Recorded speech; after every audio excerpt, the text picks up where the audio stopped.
বন্ধুরা, যদি আপনারা ছাদ বাগানে ঝিঙে চাষ করতে চান তাহলে এরকম একটা ছোট্ট টব বানিয়ে নিতে পারেন। 1 ফুট বাই 1 ফুট স্কোয়ারে আমি একটা টব বানিয়েছি এবং তাতে 4-5খানা ঝিঙের বীজ দিয়েছি।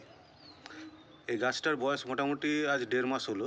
এখন থেকে কিন্তু আমার গাছের মধ্যে ঝিঙে চলে এসছে, দেখতেই পাচ্ছেন।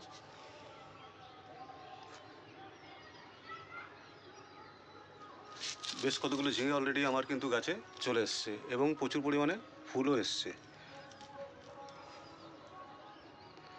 শুধু একটু ঠিকমতো আপনারা যদি দেখাশোনা করেন এবং গাছের যত্ন নেন এবং সময় মতো যদি ঠিকঠাক খাবার দিতে পারেন তাহলে ছাদেও ঝিঙে হওয়া সম্ভব এবং ভালো পরিমাণে আপনার ঝিঙে হবে। এখানে আমি এদের খাবার হিসেবে সর্ষে খোল এবং ডিএপি আর পটাশ আর কিচেন ওয়েস্ট দিয়ে তৈরি করা কম্পোস্ট সার দিয়ে মাটিটা আমি তৈরি করেছিলাম এবং মাসে 2বার আমি এই সারটা ইউজ করি। তাতে আপনারা দেখতে পাচ্ছেন কি সুন্দর ফলন হয়েছে গেছে।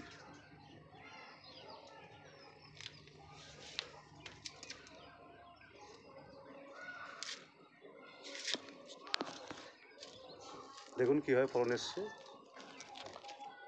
এবং প্রচুর পরিমাণেই ফলন এসছে গাছে।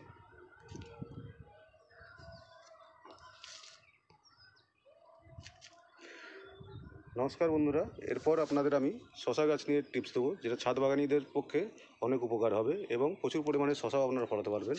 তো নেক্সট ভিডিওর জন্য আপনারা ওয়েট করুন। আমি আপনাদের জন্য পরের ভিডিও নিয়ে আসছি শশা গাছ নিয়ে। শশা গাছ কীভাবে আপনারা বপন করবেন এবং কীভাবে ফলন ধরাবেন। নমস্কার।